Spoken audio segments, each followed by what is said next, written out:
Okay. Welcome, everyone, to another episode of the Powerhouse Podcast. I'm your host, Candy Barone, and it is absolutely my honor to have you all join us. Today, I am super excited about my guest, but before I get there, let me tell you a little bit about what we're doing on the show. This is our space to really have those courageous, connected conversations that's really redefining the definition of leadership.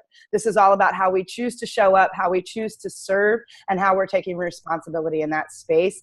So with that, I am, like I said, excited to have not only my dear friend, but just an absolute powerhouse joining me today on the show to go a few rounds to get into some meaty discussion around what it means to be a leader, along with a slew of other things. So with that, let me just first say welcome to my friend, the fabulous Judy Hoberman.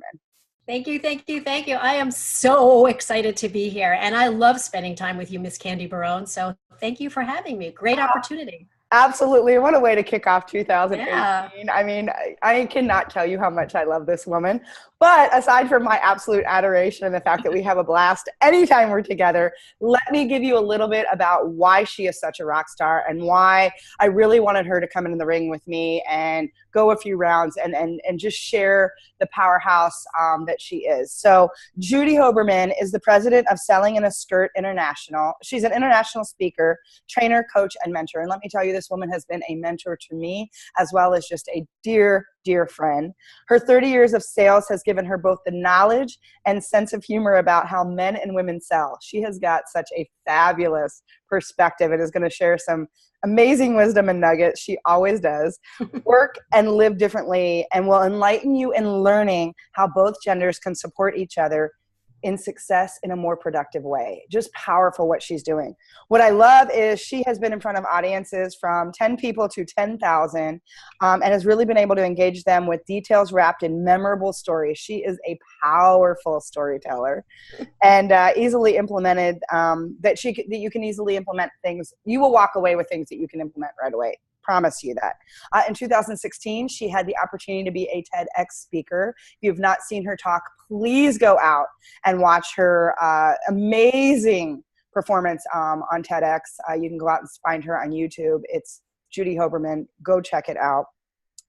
Where she talks about the way people prejudge, the way we put those assumptions out there. And we've talked about that a lot on the show, how damaging and how much those assumptions can limit you. She is the author of Selling in a Skirt, Famous Isn't Enough, Pure Wealth, and I am super stoked for her new book that is on its way. The launch is coming, which is Walking on the Glass Floor, and it's all about the soft skills of leadership.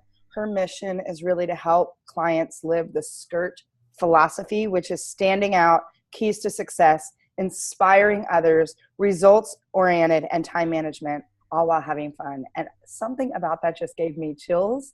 So again, welcome, Judy. I'd love to start in the place around how you've arrived at this space around walking on the glass floor. And what does that really mean? I think that's such a powerful frame. And I'd love for our audience to know more around how you arrived there and what that really is. Well, this is a very big thing for me because my whole entire career has been about giving back. And even when I couldn't give back, I gave back. And so most people think that giving back means you have to give money. And we all know that we go through periods of our lives where we don't have anything to give except our time, which is our most valuable commodity. So last year, I had decided that my mission was going to be to help one woman a day. And every time I'd say that, if I was speaking on my radio show, wherever I was, there would be a woman that would raise her hand and say, "Can I be your woman?" And two things. First, it's the most humbling thing in the world. But the second part of that is women don't ask for help often. And so here were these women every time would raise their hand. And so that to me was, I can't even express it. You talk about getting chills. I get chills every time I say it. So then I decided I need to do something even bigger. Why should we all be limited by that glass ceiling? Why can't we crash through? Why can't we be on the glass floor which is the flip side of the ceiling, and bring more women into leadership roles. It doesn't mean that your title has to be leader. It means that you're leading other people. It could be that there's a child watching you. It could be there's a colleague watching you. But women that are either graduating from college or executive positions, we want you on the glass floor. We want to keep you there. We don't want you tiptoeing and saying, I'll try this. We want to keep you there. This is going to be a movement. And from that, I want to be able to give back a good portion of the proceeds so that women that can't afford to hire coaches or mentors, we can give scholarships. We want to help the women that are in served communities and underserved communities. So there's a foundation attached to it. It's amazing. And every time I think about it, I want to cry. Good tears. I do. Because to me, it's the most important thing that I could be doing right now. And I know I'm in the right space. Yeah. And I love that you say the good tears. I'm going to start backwards and go through so much just awesomeness in what you just shared. And first of all, I hope everyone feels how much heart there was in that space around, because your calling really is that space of generosity, and it's that giving back. And it's one of the things I love so much about you. And I love the fact that, you talk about the happy tears and that space of knowing that you're creating that kind of humbling experience that says, how can I offer something that might not be there? And so what I find fascinating is the fact that you really talk about, it doesn't matter your title, right? Because one of the things that we've talked about at nauseum, and I'm going to keep beating that, dead horse, is the fact that leadership is everyone's responsibility. And it's this choice we make. It has nothing to do with your title, your position, who you might be, quote, leading or managing or whatever space. It's all about how you show up. And so I do think it's very difficult and challenging sometimes for women to not only own that space, but to really have a voice and to ask for help, to ask for someone to mentor and guide them, can be very vulnerable. And so what I'd love to tap into a little bit, because you not only, the idea of walking on the glass floor is so just incredibly powerful, but it's also walking in your authenticity and walking in that space of vulnerability. And Judy, you exemplify someone who walks in such beautiful, and wow, my eyes are watering talking about that. It's one of the things I adore about you. You walk so purposefully in your own vulnerability. And so what does that mean? As you're talking about bringing some of those softer skills, as you're talking about giving women that space where they feel like they can walk strongly with assistance in a place to really lead, what does that look like for you in your own vulnerability to be able to offer that back? Because I know you do that so powerfully. Well, and I thank you for that, because that really is a wonderful compliment from you. We have this mutual admiration society going on here, but it's true. One of the things I have to say is that I'm holding the space for people. I'm holding the space because some people don't even realize that there is a place for them to go. There is a place where they feel safe. And, I hear a lot of times, well, why are there so many women's initiatives and women's organizations? And why can't we have ones that are co-ed or for men? Well, the ones for men have been around forever. They just have. And sometimes women feel safe in a place where they can talk about things that are challenges. Number one challenge that I have been talking about for the last year is confidence. And when you have a group of women that feel safe, and that's the space that walking on the glass floor is, they're going to tell you when they feel confident, why they don't feel confident, and help me to feel more confident. Authenticity is part of it, but courage is a big part.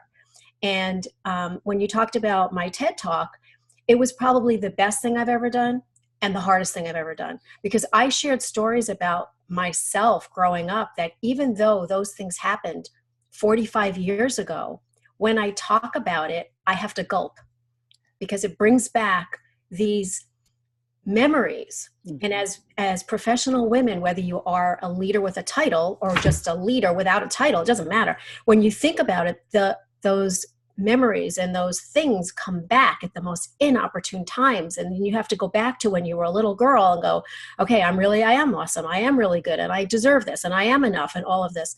So that's the space that walking on the glass floor is holding for people. We want to make sure that when you are ready to be a leader, an official leader, you're there. When you're learning to be a leader, you're there. We don't want anybody to feel out of place. That's not what this is about. This is going to be a movement. We want people to say, hey, are you on the floor? Because I'm on the glass floor. That's really what it's about. We want women everywhere, globally, to feel like they have a say and a space, and women around them that are supporting them. And that's the other big thing. Why are not more women supporting more women?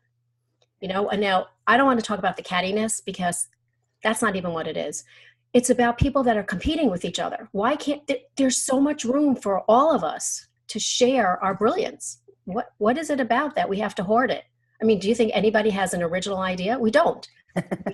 We just put them in different phrases, right? You know, somebody comes up with a phrase and they tag their name on it, and it's from 50 years ago, but now they own and you know what I'm saying? Yeah. And it's all about perspective. Actually, that's interesting that you say that, because I read something the other day that said, I think it was Robin Sharma, who I love, because he really does talk about leading without a title. And it's one of the things I'm drawn to there. But he had mentioned, he said, it's not that anything you say is, or maybe it was Mel Aber, I don't even know, somebody different, that said, you know, it's all about your perspective.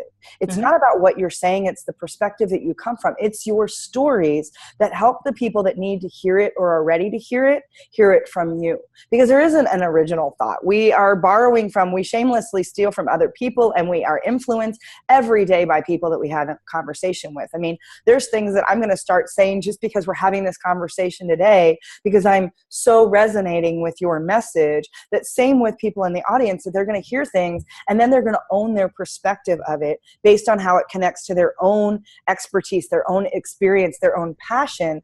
And, you know, I think it's so absolutely the time we need a movement around lifting people up onto the floor, because you and I both we still do spend a tremendous amount of time in the corporate environment, where if there was ever a space where there's this competition, there's so much fear, there's this place, and it's not about the cattiness, it's about this not having trust and not knowing how to hold. I love that you talk about holding space. It's about not knowing even the tools on how to hold space appropriately for people, so that we can lift each other up instead of pitting ourselves against who's going to break this ceiling, who's going to be here, it's not about that anymore. It's about how do we all allow each other to shine in the gifts and the grace that we've been given. And there's two words that you use that we all have a sense of what they mean, but I'd really love to spend some time defining that from the perspective around this movement you're creating.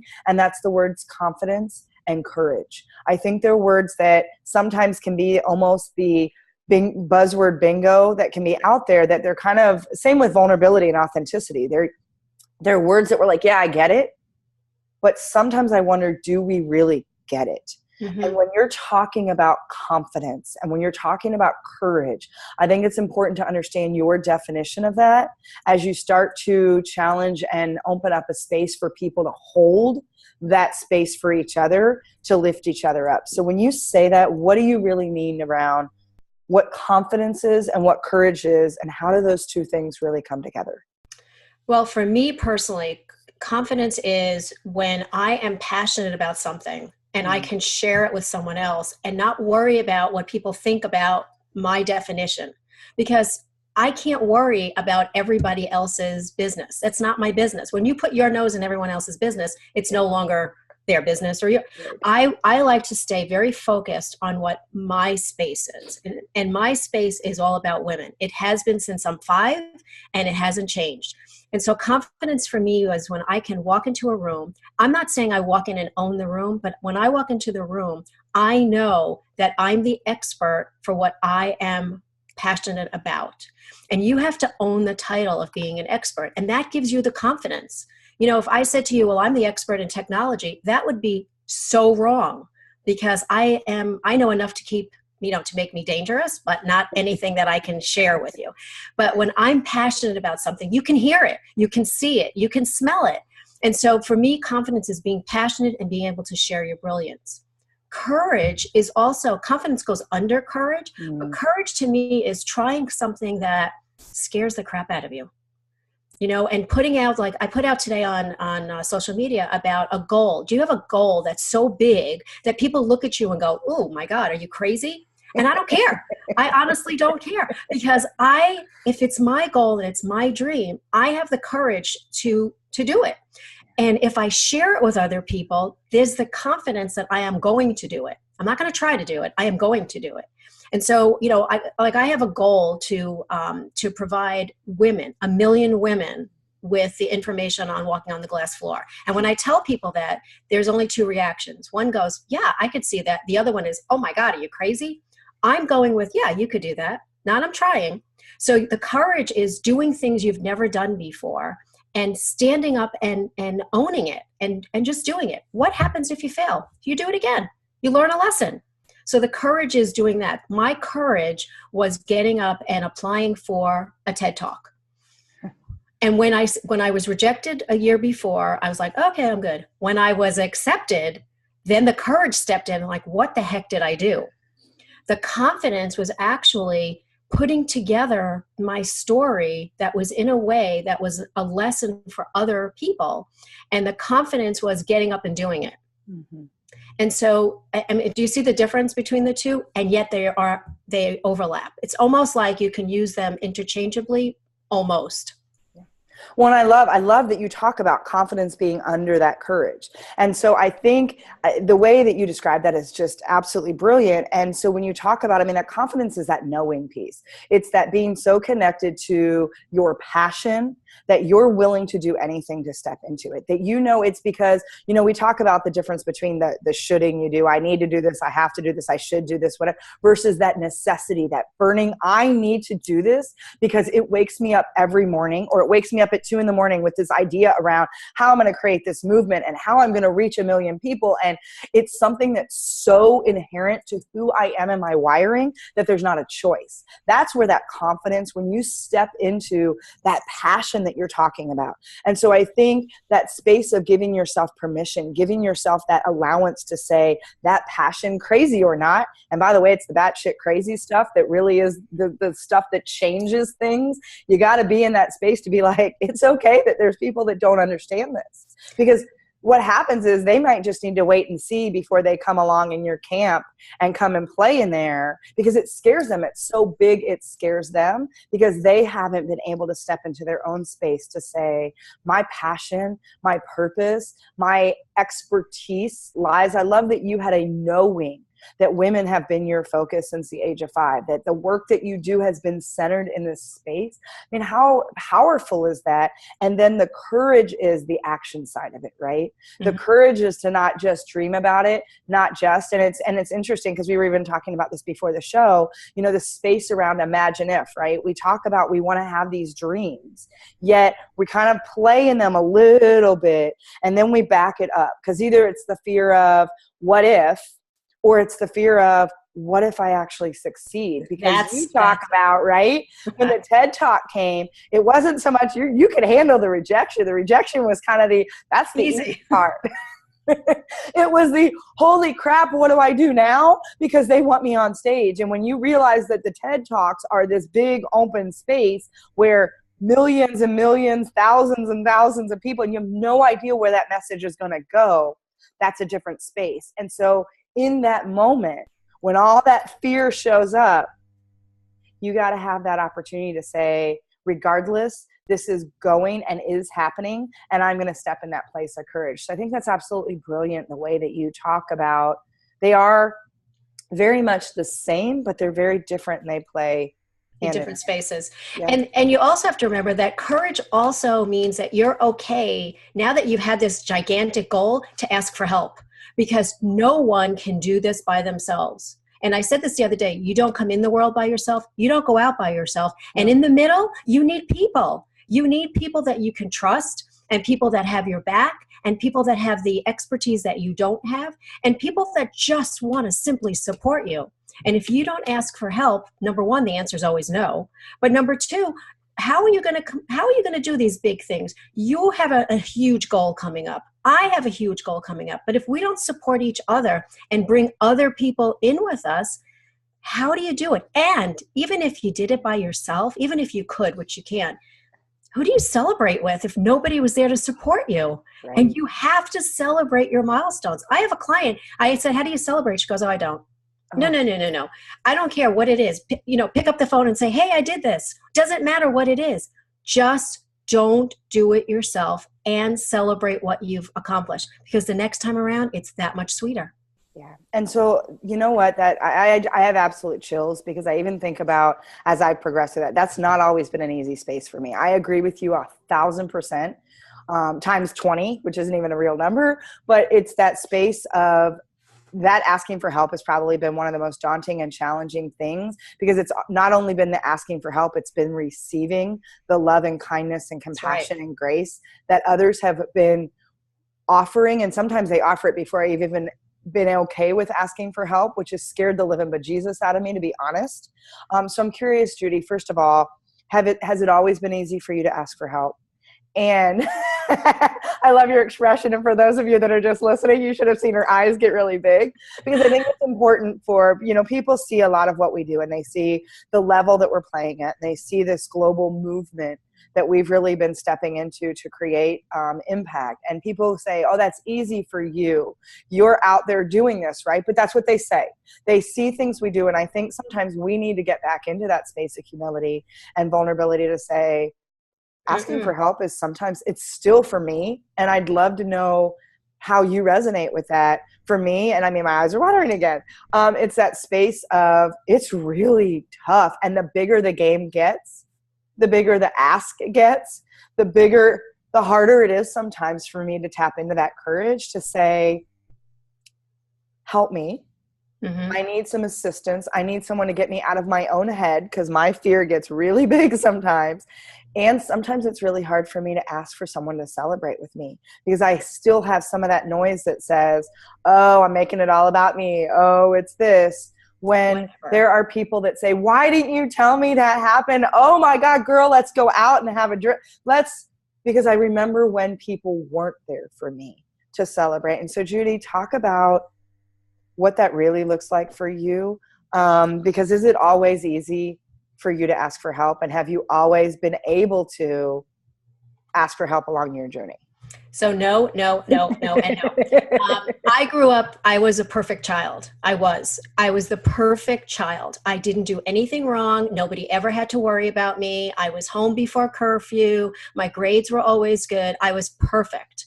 And yet, I wasn't seen as perfect. I was seen as very imperfect. I was seen as I wasn't intelligent. I was nothing more than pretty, and I'd never amount to anything. This is the tapes that are in my head, and I have to rewind them constantly. So to ask for help, how would I ask for help? I wasn't going to be good at anything. So in the very beginning, I didn't know how to ask for help. I would hint around, like, hey, so what do you think about this? And some people would say something and some people wouldn't, but it didn't work. I learned how to ask for help after I lost my mom.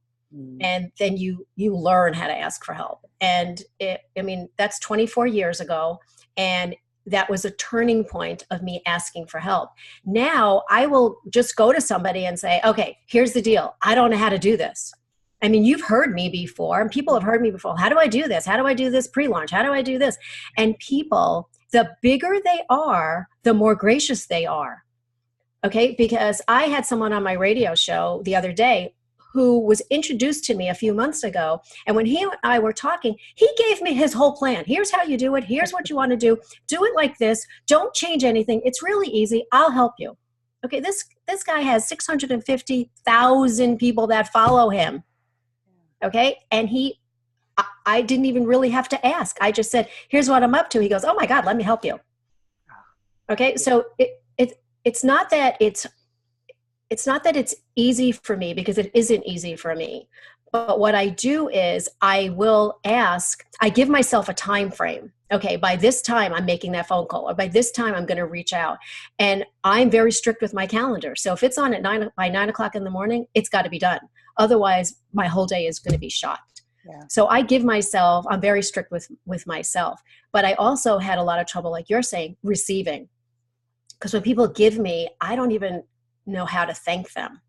And one of the things I talk about when I do training is I always tell people, you have to celebrate. And when people offer, you have to receive. Mm-hmm. And I said, when somebody says to you, I love your dress, don't do what I always used to do. Oh, this old thing, I bought it in Marshall's. It was only $10. I say there's only 2 words you want to say is thank you. That's it. You don't have to say anything more than that. And I think that's the hard part. We don't know what to say. We don't know what to do. We don't know how to ask. All these things that are like floating around in your head. It's really not that hard. Ask for help. The worst that someone's going to say is, no, it is not going to kill you. And then you just go, next. That's my favorite words, next, because there's somebody else that is. Right. Well, and and that's absolutely on point, because, we talk about a lot that people get so afraid of that sense of rejection. And, I've always said to people that there's 3 things you gain by asking. And one is the confirmation of a no, which is a gift, because you stop wasting time, money, energy, and resources there. And you get to say next. I love there's power in being able to say next, because you you emotionally detach from that, oh, they don't like me. Oh, it has nothing to do with that. It's not the right space or the right time, or there's a million reasons people say no. Could be their own fears. It could be not up to you. And I love, Betty White will say things like, someone else's opinion of you is none of your business. And I love that she's 90 some years old and still out there being a little fireball. That's right. And doesn't care. Right. And it's that space of when you stop worrying about what people think of you.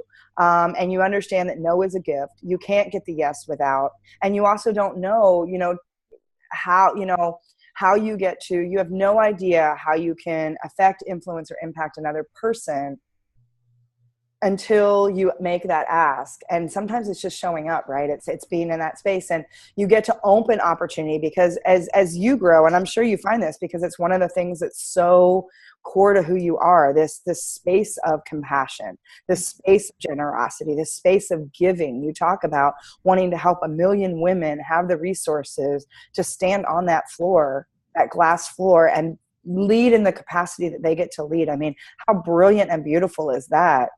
And the bigger you get, and as you find those mentors out there, I have found time and time again that the quote, bigger somebody's space is, the more they have a heart to open up and say. And I've even talked to executives that have said, I wish someone would ask me to mentor them.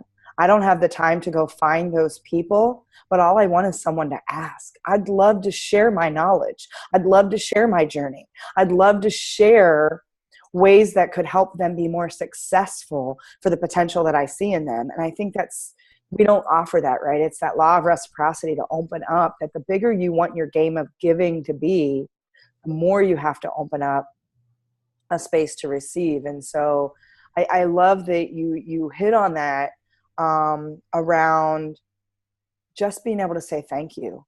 And there's power in those 2 words, that when at first you may just say it, but there's something that starts to transform, because it's that space of gratitude that opens up, which in my opinion is where all the magic starts. When you truly allow yourself to feel and experience gratitude.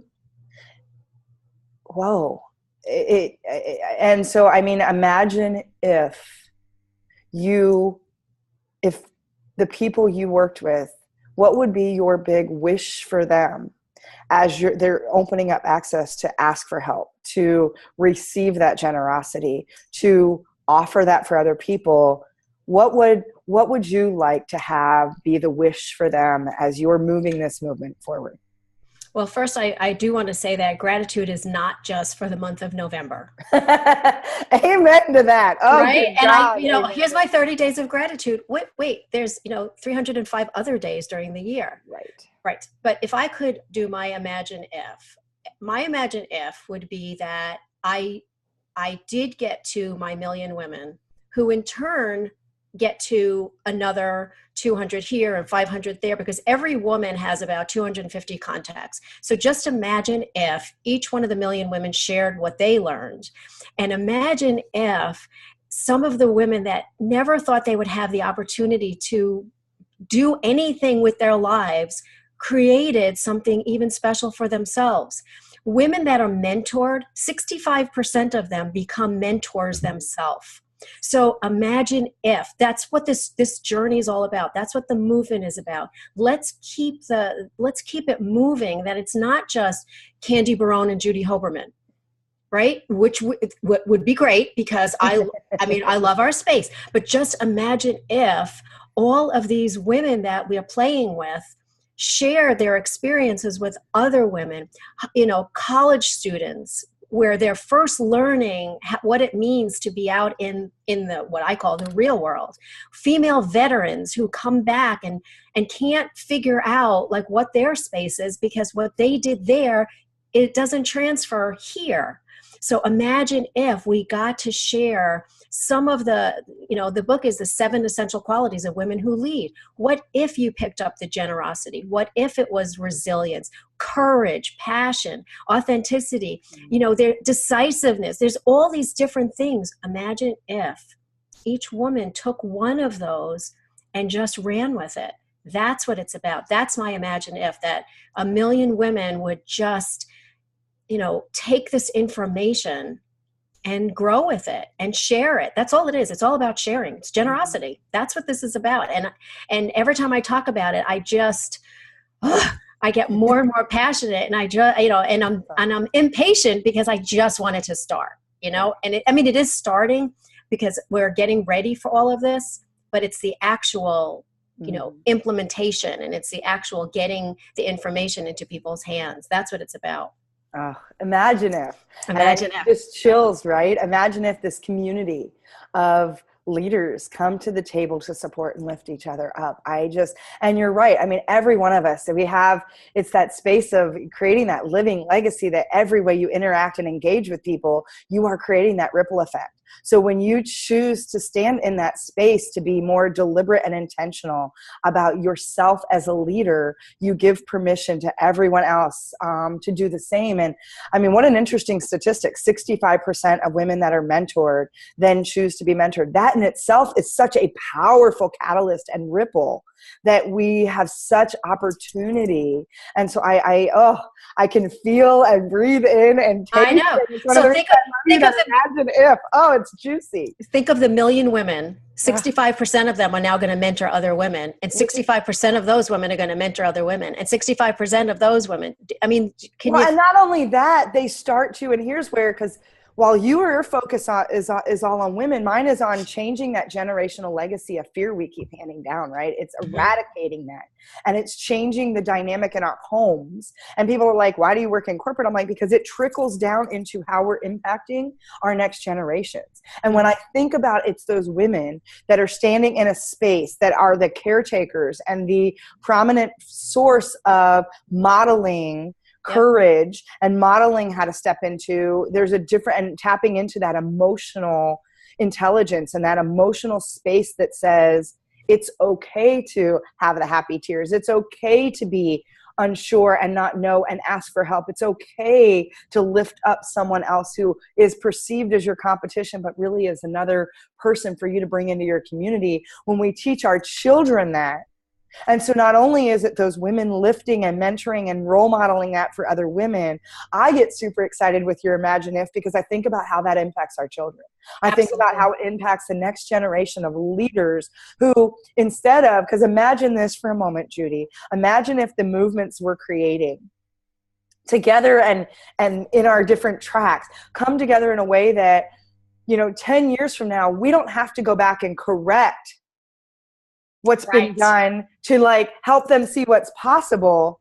They're already at a place where that level of where we can lift becomes so drastically different that belief and that sense of magic and that place that people tap into is now. Imagine if we really were changing the level of consciousness. Imagine if we started to have a different, courageous, connected conversation where people were able to be wide open with each other and bring in abundance and love. And imagine how we could change things that everybody's got this worry and what if game they keep playing on.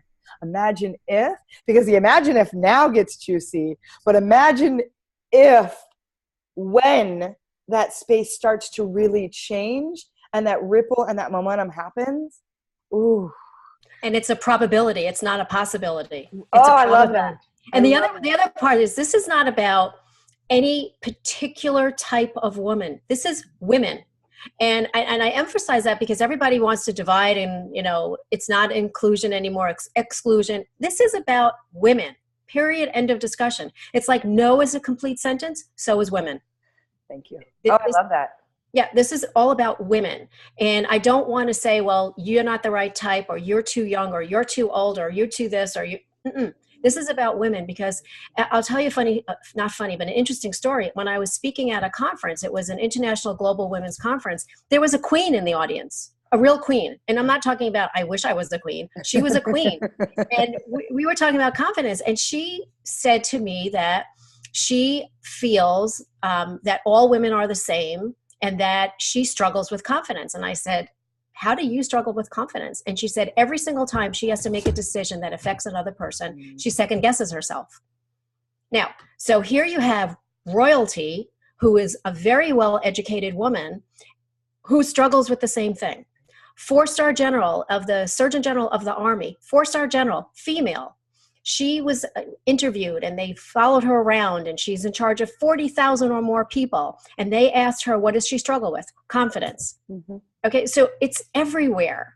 And if we just allow other people to feel safe and let us talk about it, and maybe I have a suggestion, maybe you have a suggestion, maybe today I'm not feeling confident, but tomorrow I will. Maybe tomorrow you're not feeling confident, but today you know what I'm saying? So there's so much available to us if we just are open to give and open to receive. Love that. And it really comes down to, I like that women is a complete sentence. I talk about yes and no are complete sentences. And so it's thank you, right? And we talked about the thank you, but it's that space of, it's the human side of who we all are. Right. I mean, because honestly, I know your focus is on women, but even for the men that are in this audience right now, this so is relevant for you as well. Because if I've ever, and I do a lot of work with men. Yep. Flip side, because there is this space of everything I saw in my 20 years in corporate was a space where they don't know how to connect to that space to be open and vulnerable and ask for help in a very powerful way that says, I'm feeling very raw, I'm feeling exposed. I've talked to CEOs where one of the things that they've said is, I don't even know who to talk to because I have to play this role.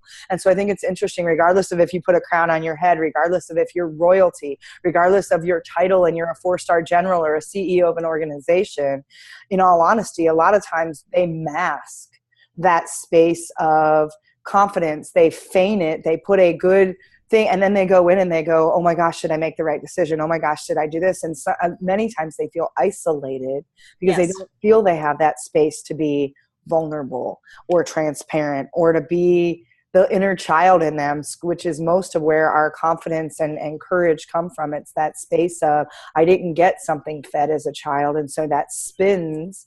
And so we feel very exposed. We feel naked. We feel as if everyone in the world is judging and criticizing us, which everyone is judging. Without and then they question. don't give you half the amount of time you think they are. And I remember a mentor of mine saying that to me, Candy, everyone will judge you and no one's giving you half the time you think they are. So when you realize that, what do you want them to, they're going to judge you anyway. So you might as well step forward and let them judge you on your terms versus trying to be something you're not. And it was so eye-opening for me because everyone, it's such a human space that I say that because I know I have a lot of men that show up as in my audience for this show. And while Judy's heart and focus and purpose is all around women, everything we're talking about is men for you as well.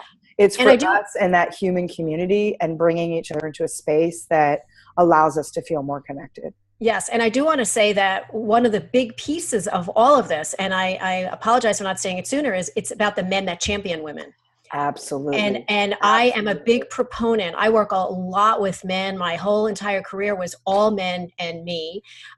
If there are no men that champion women, then they're not going to be the ones that are going to push them ahead into these male-dominated industries that women are struggling to get ahead in. So I totally agree that we need to bring more men in, because there's so many men that really want the best for women. I know what's in the news now is not necessarily complimentary, but you know what? That's a different space. That's a different type of man.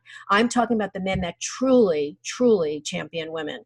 Absolutely. And so that's a big, big piece of it. And so, don't think that just because I work primarily with women that I forget about the men, because I don't. I was mentored by the most incredible, successful men. There were no women to mentor me. Have I had a woman, it might have been different for me, but I had very successful men. And then the other piece I do want to just throw in there is, yes, we do judge people. And that was my TED Talk. And I wasn't judged that you're not good enough. I was judged more about, why do you need help? Look at you. You're all put together. When inside I was like, I was having this internal conflict all the time. I'm not put together. I might dress well because that's just how I like to look, but I need this as much as you do, and yet nobody would offer me help. Nobody would give me help even when I asked. So yeah, I mean, judging is so negative. It is, because we put false assumptions out there, right? Yeah. Anytime we create an assumption, we take away someone's permission to decide how to see us, how to value us, how to engage with us, and we put a barrier of in the communication immediately. It's like a garage door going down and slamming down. The minute we assume anything, and it's even the filters we create to say, "Oh, I'm not enough," or "They do this," or someone says because that was one of my defaults even in corporate, and I know you had the same experience. It's people said, "Oh, she's got her stuff all together," when inside I was dying, and I felt very alone, and I felt isolated, and I felt as if I was, plus the fact that I was so far through burnout, it was ridiculous. But it was that space of saying, just because, watch the appearances. It's that don't judge that book by a cover. And there's a reason we say that, because unless you're willing to get in and read the chapters and willing to get to know the story, whatever's on the cover and whatever's on the back page, because that's the other thing. People jump right to, "Oh, you're building this company, you're building this movement. Look at you go, you're so successful." And it's like, it comes easy to you. Right. And it's like, did you see the behind the scenes when I've been in the fetal position several times, or I've called you? I mean, we've had conversations where I've been in full blown tears going, I think I'm going to throw in the towel. I don't know if I can do this anymore. It's hard and it's tough and I'm scared. And that takes incredible courage. To be able to show people the behind the scenes story that goes with it's easy to put the facade on sometimes. And we get caught up as individuals playing the role of, well, you've always got your stuff put together. So then we don't even know how to show up differently sometimes, because we've so identified that as our brand and our identity. But sometimes it gets easy to lose ourselves in that process. And so I know from watching the work you do that you do work with men that champion and that space.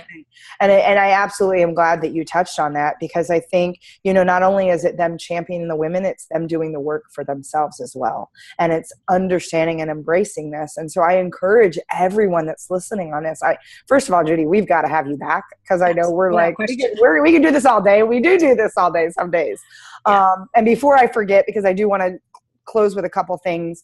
How can people find you, reach out to you? Because I know there's people right now that are just, their mind is like, whoa.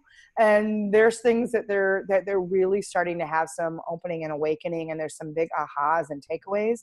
But I want to make sure that they can find you, reach out to you, engage in further conversation with you. How do they do that? Okay, so my website is sellinginaskirt.com. And there's so many things there that you can pull down and listen and watch and whatever you need. If you email me, I actually answer my emails. Nobody ever goes onto my email account, ever. It's always me. And it's Judy@sellinginaskirt.com. If you start following me on social media, it's either Judy Hoberman or Selling in a Skirt. And if you do follow me, you'll start to see what's coming up. And there's a lot of really amazing things coming up. And I will need everybody's support. So I'm throwing it out there. If you want to be part of my support team, I will need you.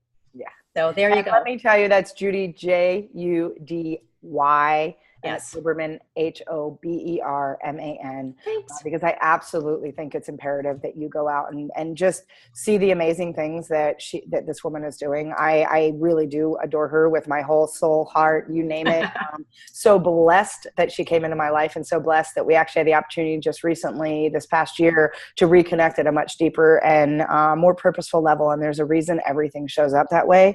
And so, Judy, I really, we could have this conversation all day, and I have like 20 more questions that I want to engage in. So one, I hope that you'll come back and join us. Absolutely. But I also, as we're kind of closing things out, and we've had just a really deep conversation around a lot of different aspects around what it means to be a leader, standing in that space of courage and having the confidence to know your passion and know what you're moving towards, and then just really being able to support you in your movement around helping these women walk on the glass floor, which I love. What's a last nugget or something that you'd love to share to kind of bring this full circle with everything that you've so brilliantly and openly and beautifully and authentically shared with us today. Thank you for that. No pressure, girlie. You can handle it. Step up. Okay, so truthfully, my tagline is women want to be treated equally, not identically. And so I want you to think about that for a moment, because this has a lot to do with men. A lot. We don't want to be men. You don't want us to be you. We don't want to be you. It's confusing for everybody. We want to work together. We want the opportunity to work with you in your space and in our space, because I always talk about the differences between men and women. Let's treat them as assets, not liabilities.